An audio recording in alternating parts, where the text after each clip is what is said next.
Create, overcome, evolve.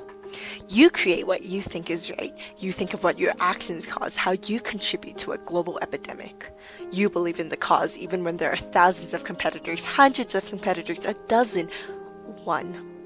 One competitor that you think is out to get you, one that undermines everything you stand for, and it's hard.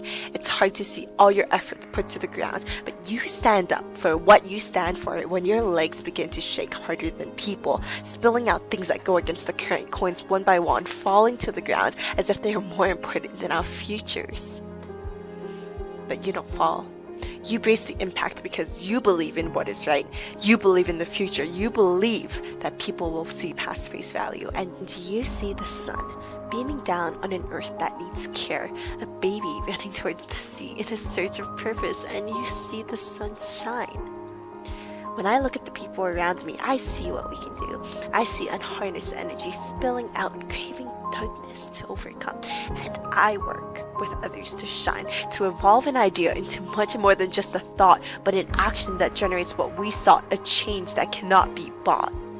So when I first met my JA team, I saw a room full of the future, bright and ready to conquer whatever the world would throw at them. But what good can a president be without courage, without resiliency, without commitment? We sought to challenge the status quo that our city chose to ignore. Thousands of plastics washed ashore and suppressed our uproar. We saw the banishment of single-use plastics across the nation, and our city, our province in stagnation, closing their ears for what? The sake of taxation?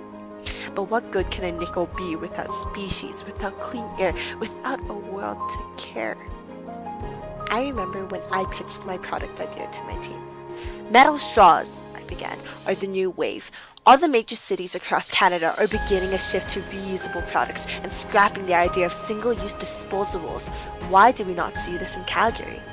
And the room stayed silent. What's stopping us from making this scene in Calgary? And our venture began from there.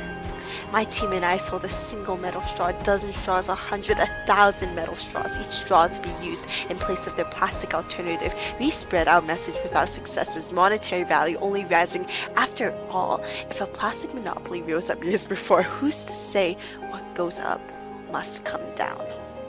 To think that it all started with a movement, one courageous person who decided to backpedal against the plastic monopoly would create the new generation of reusable products, saving the pockets of industries that relied on purchasing mass amounts of plastic products, all while benefiting the environment one sip at a time.